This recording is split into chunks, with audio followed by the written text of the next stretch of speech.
अस्सलाम वालेकुम नाज़रीन, आप देख रहे हैं जुल्फ़िकार राहत यूट्यूब चैनल और मैं हूं जुल्फ़िकार राहत। नाज़रीन, आज मैं बात करूंगा कि DGISI का मामला कहां तक पहुंचा। ये मामला 100% सॉल्व हो चुका है या नहीं, नोटिफिकेशन कब जारी होगा, किसका नोटिफिकेशन जारी हो सकता है, और इससे जुड़ी हुई तमाम साजिशी थ्योरीज आपके सामने रखने की कोशिश करूंगा कि इस सारे मराहिल में क्या कुछ होता रहा। प्राइम मिनिस्टर को गुमराह करने की या मिसगाइड करने की कोशिशें कौन लोग करते रहे, अपोजिशन ने इस सारे बुरानी कैफियत से क्या फ़ायदा उठाने की कोशिश की, क्या अपोजिशन को कोई ओपनिंग मिली, क्या कोई बंद दरवाज़ा उनके लिए खुला, क्या उनके लिए कोई रास्ते साफ़ हुए, क्या अपोजिशन ने सारी सिचुएशन से कोई फ़ायदा उठाने में कामयाब हुई। इन सारे सवालों को भी डिस्कस करेंगे और इनका जवाब तफसील के साथ आपके सामने रखेंगे। और इससे भी बड़ी बात कि क्या आगे 1.5 साल जो रह गया इस हुकूमत का, इसमें इमरान खान साहब स्टैब्लिशमेंट के साथ चल सकेंगे। ये $1 मिलियन क्वेश्चन है। इसको भी आज इसके जो अंदरूनी चीज़ें हैं उनको हम एक्सप्लोर करने की कोशिश करेंगे, आपके सामने सारे फैक्ट्स रखेंगे। नाज़रीन, कुछ दिन पहले बाजवा साहब की NDU यूनिवर्सिटी के शुरका के साथ जब गपशप हो रही थी तो वहाँ पे इमरान खान की गवर्नमेंट के बारे में पूछा गया, तो उन्होंने कहा कि एक बात तो तय है, ये ज़हन में रखें। ये मैं बात कर रहा हूँ बाजवा साहब की, कमर जावेद बाजवा साहब, जो नंबर 1 जिनको कहा जाता है और पाकिस्तान के इस वक्त सबसे बाअसर शख्सियत है, चीफ ऑफ आर्मी स्टाफ। उन्होंने कहा कि ये बात तो भूल जाए कि कोई शख्स इमरान खान को किसी मामले में डिक्टेट कर सकता है और ज़बरदस्ती को बात मनवा सकता है, लेकिन उन्होंने कहा कि इसका मतलब हरगज़ नहीं कि उनके ऊपर कोई डिक्टेशन चल रही है या उनको डिक्टेट किया जाता है। साथ साथ उन्होंने ये भी कहा कि हमारे एक आइडियल रिलेशन गवर्नमेंट के साथ चल रहे हैं। बहुत सारे मामलों में वो हमें स्पेस देते हैं और बहुत सारे मामलों में हम उनको स्पेस देते हैं, और जो वर्किंग रिलेशनशिप है वो बहुत अच्छा और आइडियल है। अचानक DGISI के ऊपर डेडलॉक पैदा हुआ। इसमें कई किस्म की थ्योरी सामने आई।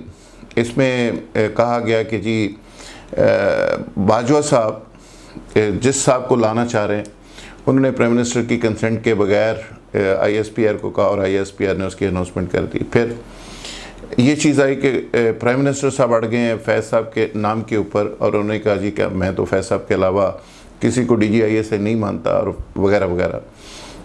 फिर एक और चीज़ सामने आई कि जी पिंकी पीरनी, जो आजकल ज़ाहिर है खातून अव्वल हैं और बड़ी रिस्पेक्ट के काबिल हैं, उनके बारे में कहा गया कि जी वो बनी गाला के अंदर बाजवा साहब की बड़ी सी तस्वीर और एक पुतला बना के, और नदीम अंजम साहब जो मुतवक्को DGISI उनका पुतला बना के उसमें सुइयाँ चुबो के वो जादू कर रही थी, और वो तस्वीरें पहुँच गई बाजवा साहब के पास। फिर हफीज़ुल्लाह नियाज़ी साहब ने ये दावा किया कि इमरान खान साहब ने इस सारे मसले के ऊपर बड़ी बदज़बानी की है, गालियाँ दी हैं, और कहा है कि कोई मुझसे कैसे ज़बरदस्ती करवा सकता है, ये मेरा इस्तेकाक है, मैं देख लूँगा वगैरह वगैरह। और वो उसकी ऑडियो वीडियो पहुँच गई है बड़े साहब के पास। फिर ये भी कहा गया कि पिंकी पीरनी ने ये कहा है कि एन से जिसका नाम शुरू हो या फ़लाँ हो या फ़लाँ हिंसे से शुरू हो उसको DGISI होना चाहिए। तो ये सारी थ्योरीज चलती रही। इसमें सदाकत कितनी है नहीं है मैं इस बहस में नहीं जाना चाहता, लेकिन ये वो चीज़ें हैं जो रिकॉर्ड के ऊपर मौजूद हैं। फिर इमरान खान साहब ने अपनी कैबिनेट को इत्मीनान में लेने के लिए कुछ गुफ्तगू की, वहाँ पे भी गर्मा गर्म गुफ्तगू हुई। वहाँ पे भी इमरान खान साहब ने कहा कि अगर आर्मी की इज़्ज़त है, इंस्टीट्यूशन की इज़्ज़त है, तो क्या वज़ीर-ए-आज़म की कोई इज़्ज़त नहीं।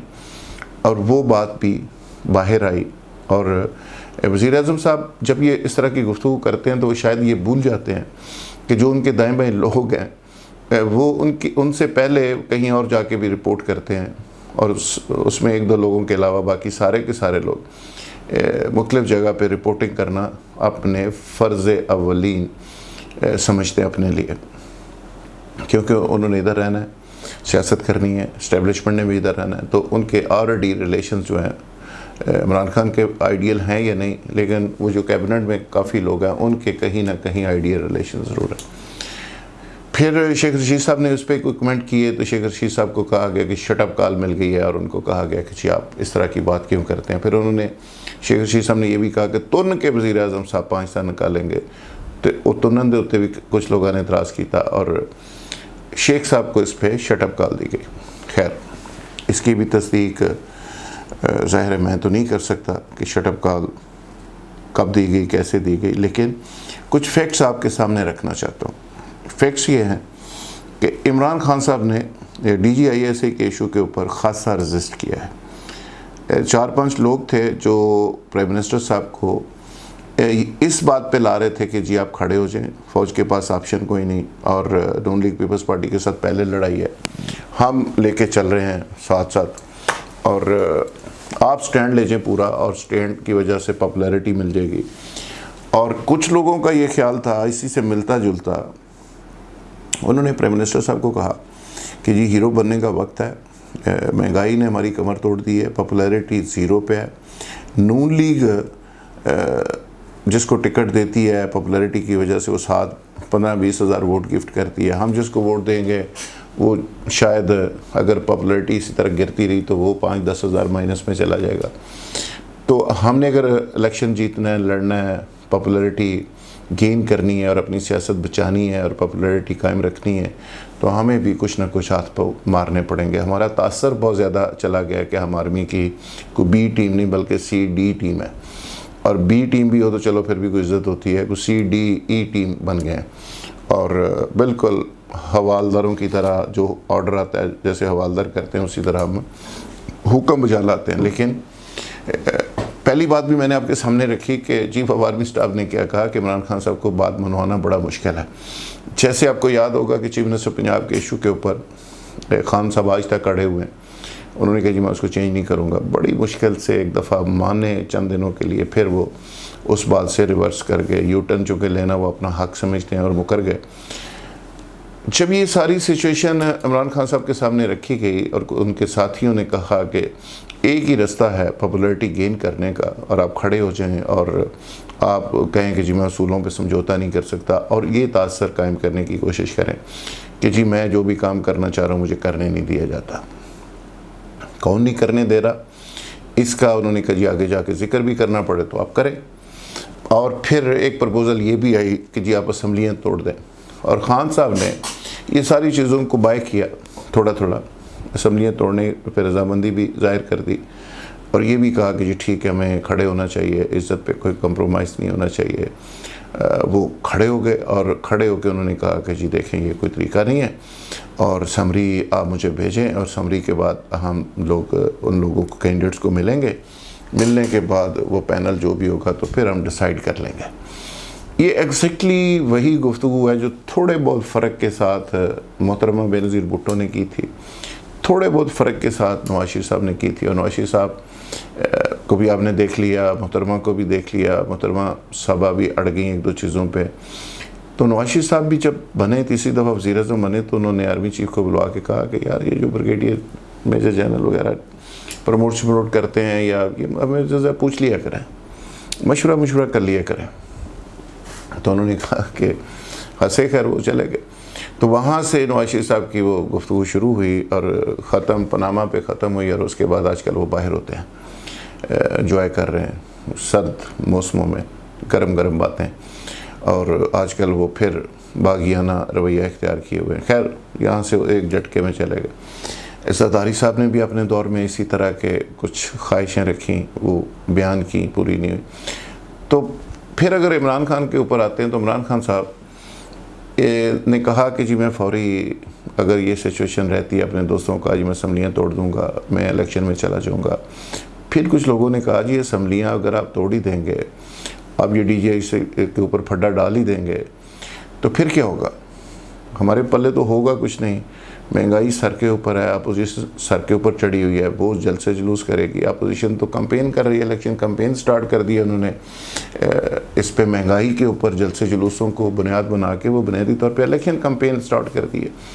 तो वो इलेक्शन कैंपेन कर रहे हैं और हम माफ़ियाँ मांग रहे हैं और एक स्टेज ऐसी आएगी अगले 2-4 महीनों में मोमेंटम बनेगा, तुम्हारा कोई वज़ीर अवाम में जा नहीं सकेगा, रोड़े वट्टे इट्टा हर चीज़ पड़ेंगी। तो फिर गाड़ियाँ भी टूटेंगी हमारी, और साथ साथ कोई ख़त्म नबूवत का मिक्सचर हो गया, 2 मिनट लगते हैं यहाँ पे मज़हब की एक्सप्लॉयटेशन, तो फिर बिल्कुल भी हम नहीं जा सकेंगे, तो बनेगा क्या। फिर उन्होंने कहा कि ये प्रोटोकॉल जो मिल रहे हैं हमें इसको ख़त्म नहीं करना चाहिए, हमें इज़्ज़त के साथ, रिस्पेक्ट के साथ। शफ़क़त महमूद साहब ने ख़ासकर इस पर बड़ी वकालत की। उन्होंने कहा कि जी देखें, हमें टाइम गुजारना चाहिए, 5 साल पूरे करने चाहिए, और 5 साल के दौरान आखिरी 1.5 साल में अवाम को रिलीफ देना चाहिए और चीज़ें बेहतर करनी चाहिए ताकि दोबारा हम अवाम के पास जा सकें। तो फिर जाके चीज़ें रुक गई। वो असम्बली तोड़ने का जो मामला और DGIS पे अड़ जाओ और बगावत कर दो और वगैरह वगैरह, उन सारी चीज़ों में ठहराव आया। फिर 2 साहिबान और प्राइवेट बीच में पड़े। फिर खान साहब की, बाजवा साहब की तवील मीटिंग हुई, फिर फेस सेविंग की बात हुई और उसमें तय पाया कि एक समरी आएगी और समरी 2 प्रोसेस उसका कंप्लीट होगा। और मिनिस्ट्री ऑफ डिफेंस से समरी मूव हुई, प्राइम मिनिस्टर हाउस पहुंची। फिर उस पर बाद कुछ लोगों ने और मशवरा दिया कि जी आप बुलाएं और कैंडिडेट साहबान को और सामने बिठाएं और फ़ोटो बनाएं और फ़ोटो चलाएं और वायरल करें, ताकि वज़ीर-ए-आज़म की सुपरमेसी और सिविलियन सुपरमेसी कायम हो, अथॉरिटी आपकी कायम हो। ये वही हरकत है और ये वही गलती है जो नवाज शरीफ साहब ने की थी। आपको याद होगा कि नवाज शरीफ साहब के दौर में वहाँ पे कुछ नाहजार किस्म के उनके साथी थे और कुछ बेवकूफ़ दोस्त होते हैं, वो यही करते थे कि तस्वीर DGIS को नीचे करके, प्राइम मिनिस्टर को ऊपर करके, कभी चीफ को सामने बिठा के सामने वाली कुर्सी के ऊपर, तो उसकी तस्वीरें खींच के फिर वायरल की जाती थी। मीडिया को कहा जाता था कि उसको छाप दें कि वज़ीर-ए-आज़म किस तरह मिल रहे हैं आर्मी चीफ को, जैसे सिपाहियों को मिला जाता है। यानी इस तरह का एक तासर पैदा करने की कोशिश की जाती थी। ये समझ तो आती है कि नून लीग ऐसा क्यों करती थी, क्योंकि नून लीग पाक फ़ौज को प्रैक्टिकली पंजाब पुलिस बनाना चाहती थी, ये अज़ाइम थे उसके। लेकिन इमरान खान ऐसा क्यों कर रहा है, ये समझने वाली बात है। क्योंकि खान साहब को जो साथी उनके जो ब्रेन है आजकल, वो ये एडवाइस कर रहे हैं कि आप बस डट जाएं। देखें नून लीग डटी है तो ये तरले भी उनके कर रही है इस्टेब्लिशमेंट, स्पेस भी उनको दे रही है, कह भी कुछ नहीं रही, और वो केस भी उनके गोल हो गए। तो हमारे केस भी कल को बनने हैं, तो लिहाजा आज से इस्टेब्लिशमेंट को बंदोबस्त कर लें, इनको नीचे लगा लें, ताकि कल को हम जब अपोजिशन के अंदर हों तो ये बिल्कुल कांटे में आ जाएं। इसी तरह नैब को कांटे में किया गया, नैब के पर काटे गए। तो गवर्नमेंट के जो रवायती लोग गवर्नमेंट के अंदर हैं, जो रवायती सियासतदान इमरान खान के साथ शामिल हो गए हैं, जिनके बारे में पहले PTI के लोग रेजिस्ट करते थे, वो सारे के सारे अपना फ्यूचर का बचाव कर रहे हैं। यानी गवर्नमेंट में जब वो नहीं होंगे तो क्या होगा, वो सारी चीज़ें आज से ही तय कर रहे हैं और आज से एक एजेंडा बना रहे हैं और बंदोबस्त कर रहे हैं और इमरान खान को सामने रखा हुआ है। लेकिन खान साहब एक बात तय है, इस ज़हन में रखें कि यहाँ पे लोग धक्का तो देते हैं, लेकिन फिर बंदा पूछता ही रहता है कि धक्का दिया किसने था। यहाँ पे इस्लामाबाद जाने का रास्ता 10.5 दिन है, किराया कोई नहीं देता। और एक पंजाबी के और मिसाल है, तो कहते हैं कि सिर दा पार पैरों ते आंदा है। यानी मशवरे आपको बहुत सारे लोग देंगे, लेकिन बोझ जो सर का है वो अपने पाँव पे, अपनी टांगों के ऊपर आता है, वो आपने खुद उठाना होता है। अगर तो ये बोझ आप उठा सकते हैं, माजी के तमाम लोगों का एनालिसिस कर लें और माजी के सारे लोगों को आप स्टडी कर लें, तो ये बोझ ज़रूर उठाएँ। वरना जो चीज़ आपने तय कर ली है कि 20 तारीख को नोटिफिकेशन होगा, तो वो नोटिफिकेशन चुप करके करें और अपनी जान छुड़ाएं और अगला 1.5 साल की नौकरी पक्की करें। और इस 1.5 साल में नौकरी पक्की करके पहले प्राइम मिनिस्टर आप होंगे जो 5 साल पूरे करेंगे। बाकी तो कभी किसी को मौका मिला नहीं, तो ये मौका उठाएं, ये पूरा करें। लड़ाई के लिए आखिरी दिन भी काफ़ी होते हैं। लड़ाई एक ऐसा ऑप्शन है, जब मर्जी लड़ लो। तो लड़ाई की बजाय अगर आप अपने काम पे फोकस रखें, कुछ प्रोजेक्ट्स कंप्लीट कर लें, कुछ नौकरियां लोगों को दे दें, कुछ रिलीफ लोगों को दे दें, तो मेरा ख्याल है चीज़ें बहुत बेहतर हो जाएंगी। वरना आखिर पे मैं एक ब्रेकिंग न्यूज़ देता चला जाऊँ कि वरना दूसरी तरफ तैयारी मुकम्मल है। अगर आपने थोड़ी सी भी गलती की, नून लीग और पीपल्स पार्टी पहले साइड पे लगी हुई है। ये मत भूलें कि अब ऑप्शन की बात होगी, अब थर्ड ऑप्शन आएगी और उसके लिए तैयारी मुकम्मल है। और उसके लिए आप जमहूरियत को, सिस्टम को अगर बचाना चाह रहे हैं, जो मेरी इन्फॉर्मेशन है, मैं कोई ये संदेशा नहीं दे रहा कि आप ऐसा ही करें। मार्शल आएगी तो मुझे क्या, मैंने कौन सी चोरियां की हुई हैं, मेरा कोई इशू नहीं है। मैं आपको इस सिर्फ ये कह रहा हूँ कि तैयारी पूरी है दूसरी तरफ, और ये मत भूलें कि अगर आपकी लड़ाई होती है तो उसके बाद नून लीग आ जाएगी, पीपल्स पार्टी आ जाएगी, नहीं कोई भी नहीं आएगा, फिर आएगा तो कोई और ही आएगा। और उसके लिए सारे रास्ते हमवार हैं, तैयारियाँ मुकम्मल हैं, ड्यूटियाँ लगी हुई हैं। ये आपके ऊपर डिपेंड करता है कि आपने उस रास्ते को रोकना है, चीज़ों को बेहतर करना है, या फिर चीज़ों को इसी तरह ख़राब करना है जिस तरह चीज़ें हो रही हैं। क्योंकि मैं हमेशा से कहता हूँ कि इमरान खान पे मुकाबला इमरान खान है। इमरान खान का कोई मुकाबला किसी से था ही नहीं।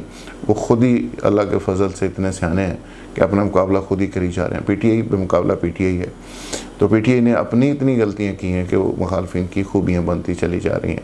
और खान साहब के अंदर और उनकी टीम के अंदर इतनी स्किल नहीं है कि वो दूसरों की खामियाँ, उनकी खूबियाँ बन सकें। बहुत शुक्रिया, थैंक यू वेरी मच।